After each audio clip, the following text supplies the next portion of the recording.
ಸಚಿವ ಸ್ಥಾನ ಕೈತಪ್ಪಿದ್ದಕ್ಕೆ ಶಾಸಕ ಎಂ ಕೃಷ್ಣಪ್ಪ ಅಸಮಾಧಾನ ವ್ಯಕ್ತಪಡಿಸಿದ್ದಾರೆ. ಸಚಿವ ಸ್ಥಾನ ಬೇಕೇ ಬೇಕು ಅಂತ ಪಟ್ಟು ಹಿಡಿದಿದ್ದಾರೆ ಎಂ ಕೃಷ್ಣಪ್ಪ. ಇಂದು ಬಿಕೆ ಹರಿಪ್ರಸಾದ್ ಕೂಡ ಭೇಟಿ ನೀಡಿ ಕೃಷ್ಣಪ್ಪ ಅವರ ಮನವನ್ನ ಒಲಿಸೋದಕ್ಕೆ ಟ್ರೈ ಮಾಡಿದ್ರು. ನೋಡೋಣ, ನಾವು ಯಾವುದೇ ಭ್ರಷ್ಟಾಚಾರ ಇಲ್ಲದೆ ಕೆಲಸ ಮಾಡಿದೀವಿ, ಸಚಿವ ಸ್ಥಾನ ಸಿಗುತ್ತೆ ಅಂತ ಭರವಸೆ ಇದೆ ಅಂತ ಮಾತಾಡಿದ್ದಾರೆ ಕೃಷ್ಣಪ್ಪ ಅವರು.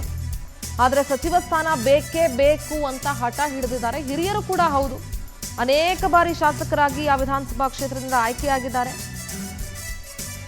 ಬಹಳಷ್ಟು ಡೆವಲಪ್ ಕೂಡ ಆಗಿದೆ ಆ ಕ್ಷೇತ್ರ. ವಿಜಯನಗರ ಏನಿದೆ ಬಹಳಷ್ಟು ಅಭಿವೃದ್ಧಿ ಕೂಡ ಆಗಿದೆ. ಸಚಿವ ಸ್ಥಾನ ಸಿಗುತ್ತೆ ಅನ್ನೋ ಭರವಸೆ ನನಗಿದೆ ಅಂತ ಮಾತಾಡಿದ್ದಾರೆ. ಏನೇನಾಗುತ್ತೋ ನೋಡೋಣ ಅಂತ ಪವರ್ ಟಿವಿಗೆ ಎಂ ಕೃಷ್ಣಪ್ಪ ಹೇಳಿಕೆ ಕೊಟ್ಟಿದ್ದಾರೆ.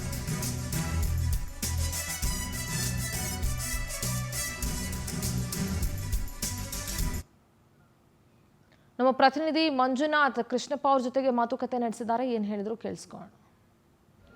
ಡಿಕೆ ಶಿವಕುಮಾರ್ ಸರ್ಕಾರದಲ್ಲಿ ಕೊನೆ ಕ್ಷಣದಲ್ಲಿ ಸಚಿವ ಸ್ಥಾನ ಕೈತಪ್ಪಿದೆ ಅಂತೇಳಿ ಆಕ್ರೋಶಗೊಂಡು ಅಸಮಾಧಾನಗೊಂಡಿದ್ದಂತಹ ಶಾಸಕ ಎಂ ಕೃಷ್ಣಪ್ಪ ಅವ್ರನ್ನ ಹೈಕಮಾಂಡ್ ಕೂಡ ಬಂದು ಮನವೊಲಿಸುವಂತ ಕೆಲಸ ಮಾಡಿತ್ತು. ಅದು ಕೂಡ ನಮಗೆ ಸಚಿವ ಸ್ಥಾನ ಬೇಕೇ ಬೇಕು ಅಂತೇಳಿ ಆಕ್ರೋಶವನ್ನು ಹೊರ ಹಾಕಿದ್ರು. ಸದ್ಯ ಇದೀಗ ಕೆಪಿಸಿಸಿ ಇಂದ ಎಲ್ಲ ಒಂದ್ ಕಡೆ ಸಿಹಿ ಸುದ್ದಿ ಬಂದಂತೆ ಕಾಣ್ತಾ ಇದೆ. ನಾನು ಅವ್ರು ನಮ್ ಜೊತೆ ಎಂ ಕೃಷ್ಣಪ್ಪ ಅವರಿದ್ರೆ ನಾನು ಮಾತಾಡ್ತೀನಿ.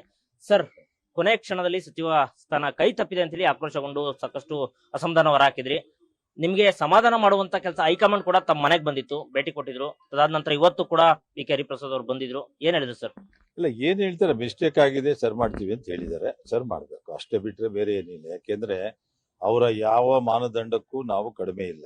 ಯಾವ್ದು ಕೇಳಿ, ಯುವಕರಾಗಿರ್ಬೋದು, ಇನ್ನೊಂದಾಗಿರ್ಬೋದು, ಭ್ರಷ್ಟಾಚಾರ ರಹಿತ ಸರ್ಕಾರ ಮಾಡೋದಿರ್ಬೋದು, ಎಲ್ಲದರಲ್ಲೂ ನಾವು ನಮ್ಮ ಸ್ವಂತ ದುಡ್ಡನ್ನ ಖರ್ಚು ಮಾಡಿ ಕಾಂಗ್ರೆಸ್ ಪಕ್ಷದಲ್ಲಿ ನಾವು ಬೆಳೆದಿದ್ದೀವಿ ಹೊರತು ಕಾಂಗ್ರೆಸ್ ಪಕ್ಷಕ್ಕೆ ಯಾವುದೇ ರೀತಿಯಾದಂತ ದ್ರೋಹ ನಾವು ಮಾಡಿಲ್ಲ.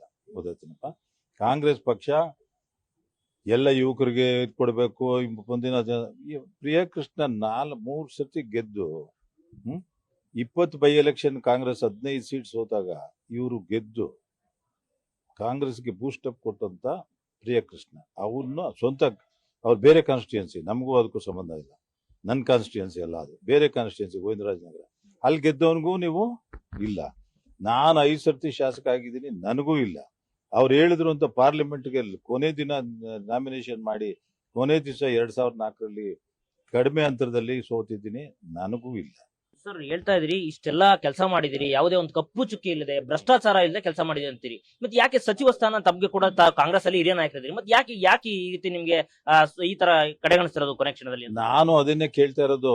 ಇಷ್ಟೆಲ್ಲ ಸಿದ್ದರಾಮಯ್ಯ ಹೇಳಿ, ಇಷ್ಟೆಲ್ಲ ಹೈಕಮಾಂಡ್ ಅವ್ರು ಹೇಳಿ, ಎಲ್ಲ ಮಾಡಿ ಇಷ್ಟು ಫಸ್ಟ್ ಕ್ಲಾಸ್ ಆಗಿ ನಾನಾಗ್ಲಿ ಪ್ರಿಯಕೃಷ್ಣ ಆಗ್ಲಿ ನಮ್ಮ ರೆಕಾರ್ಡ್ ಇಷ್ಟು ಸ್ವಚ್ಛವಾಗಿ ಇಟ್ಕೊಂಡು ಇಷ್ಟು ಚೆನ್ನಾಗಿ ನಾವು ಕಾಂಗ್ರೆಸ್ ಪಕ್ಷಕ್ಕೋಸ್ಕರ ಕೆಲಸ ಮಾಡ್ಕೊಂಡು 2 ಕ್ಷೇತ್ರನ ಗೆದ್ಕೊಂಡ್ ಬಂದಿದ್ದೀವಿ. ಇದನ್ನ ಬಿಟ್ಬಿಟ್ಟು ಇವಾಗ ಅವ್ರು ಮಂತ್ರಿ ಮಾಡಿದಾರಲ್ಲ, ಯಾವ ಮಾನದಂಡದ ಮೇಲೆ ಮಾಡಿದ್ದಾರೆ ಅನ್ನೋದನ್ನ ಅರ್ಥ, ಯಾವ ಮಾನದಂಡಕ್ಕೆ ನಾವು ಕಡಿಮೆ ಇದ್ದೀವಿ ಅಂತ ತಿಳ್ಕೊಬೇಕು. ಸಚಿವ ಸಂಪುಟ ಕಸರತ್ ನಡೆಯುವಂತ ಸಂದರ್ಭದಲ್ಲಿ ತಮ್ಗೆ ಏನಾದ್ರು ಭರವಸೆ ಏನಾದ್ರು ಕೊಟ್ಟಿದ್ದ ಸರ್? ಖಂಡಿತ ಮಾಡೇ ಮಾಡ್ತಾರೆ ಅಂತ ಎಲ್ಲರಿಗೂ ಇತ್ತಪ್ಪ ಭರವಸೆ. ಎಲ್ಲರಿಗೂ ಭರವಸೆ ಇತ್ತು. ನಮ್ಗಿನ್ನ ಇನ್ನೇನು ಏನು ಎಲಿಜಿಬಿಲಿಟಿ ಇನ್ನೇನಿದೆ? ಯಾವ ಎಲಿಜಿಬಿಲಿಟಿ ಇದೆ? ಏನ್ ತಪ್ಪಿದೆ ನಮ್ಮಿಂದ? ಇವ್ರೆ ಆಗಿದಾರಲ್ಲ, ಇವರೆಲ್ಲರನ್ನು ನಿಲ್ಸ್ಬಿಟ್ಟು ಕೇಳಿ, ಅವ್ರಿಗಿನ್ನ ನಾವ್ ಯಾವ ರೀತಿ ಕಡಿಮೆ ಇದೀವಿ ಅಂತ ಕೇಳಿ. ಸುರ್ಜೇವಾಲಾ ಅವರು ಕೂಡ ಬಂದು ತಮ್ಮನ್ನ ಮನವೊಲಿಸುವಂತ ಕೆಲಸ ಮಾಡಿದ್ರು. ಜೊತೆಗೆ ಒಂದಿಷ್ಟು ಕಾಂಗ್ರೆಸ್ ಅಲ್ಲಿ ಮಿಸ್ಟೇಕ್ ಆಗಿದೆ, ಅದನ್ನ ಸರಿಪಡಿಸ್ಕೊಳ್ತೀವಿ ಅಂತ ಹೇಳಿ ಭರವಸೆ ಕೊಟ್ಟಿದ್ರು. ಸೊ ಈಗಲಾದ್ರೂ ಸಚಿವ ಸ್ಥಾನ ಸಿಗುತ್ತೆ ಅಂತ ಭರವಸೆ ಇದೆ? ಒಂದೇ ಬರ್ದು ಮಾಡ್ಬೇಕು. ಅವ್ರು ಮಾಡ್ತಾರೆ ಅಂತ ನನಗೆ ಭರವಸೆ ಇದೆ.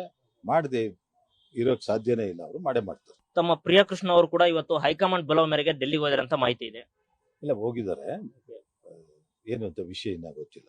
ಇದೇ ವಿಚಾರವಾಗ ಅಥವಾ ಏನಾದ್ರು ಬೇರೆ ಗೊತ್ತಿಲ್ಲ. ಅವ್ರು ಇಂಡಿಪೆಂಡೆಂಟ್ MLA ನಪ್ಪ. ಅವ್ರು ನಮ್ಮನ್ನೆಲ್ಲ ಕೇಳ್ಬಿಟ್ಟು ಹೋಗ್ತಾರ. ಇಂಡಿಪೆಂಡೆಂಟ್ MLA ಆಗಿ ಎಲ್ಲಾರು ಸೋತಾಗ ಇವ್ರು ಮಾತ್ರ ಗೆದ್ದ. ಗೊತ್ತಾಯ್ತಿನಪ್ಪ. ಒಬ್ಬ ಮಂತ್ರಿನ ಸೋಲಿಸ್ದ 25 ವರ್ಷಕ್ಕೆ. ಎಷ್ಟು ವರ್ಷಕ್ಕೆ? 25 ಇಯರ್ಸ್ಗೆ, ನಾಟ್ 75 ಇಯರ್ಸ್ಗೆ. 25 ವರ್ಷಕ್ಕೆ ಅವನು MLA ಆಗಿ ಯಂಗೆಸ್ಟ್ MLA ಅಂತ ರೆಕಾರ್ಡ್ ಮಾಡ್ದ. ಗೊತ್ತಾಯ್ತಿನಪ್ಪ. 25 ವರ್ಷ 3 ತಿಂಗಳು ಅಷ್ಟೇ ಅವ್ನು MLA ಆದಾಗ. ಅಂತವನಿಗೆ ನೀವು ಅಲ್ಲ, ಸರ್ಕಾರ ಕೂಡ ಅದೇ ಯುವಕರನ್ನ ನಾವು ಮುನ್ನೆಲೆ ತಗೊಂಬರ್ತೀವಿ, ಸರ್ಕಾರ ಕೂಡ ಅದೇ ಹೇಳುತ್ತೆ. ಬಟ್ ಈ ಕೊನೆ ಕ್ಷಣದಲ್ಲಿ ಕಡೆಗಣಿಸ್ತಾ ಇದೆಯಲ್ಲ. ಅದಕ್ಕೆ ನಾನು ಹೇಳುದು, ಏನ್ ಮಾನದಂಡ ಇದೆ ನಿಮ್ದು ಎಕ್ಸ್ಪ್ಲೈನ್ ಮಾಡಿ ಅಂತ ಕೇಳಿದೆ. ಅವ್ರ ಹತ್ರ ಆನ್ಸರ್ ಇಲ್ಲ. ಮಾಡ್ಬೇಕು, ನೋಡೋಣ. ನೀವು ಕೇಳಿ ಯಾವ ಮಾನದಂಡ ಅಂತ ನೀವು ಕೇಳಿ. ಇದಿಷ್ಟು ಎಂ ಕೃಷ್ಣಪ್ಪ ಅವರ ಮಾತು. ಕ್ಯಾಮ್ರಾ ಪರ್ಸನ್ ಪ್ರಶಾಂತ್ ಜೊತೆ ಮಂಜುನಾಥ್ ಸಕ್ರಾ, ಪವರ್ ಟಿವಿ, ಬೆಂಗಳೂರು.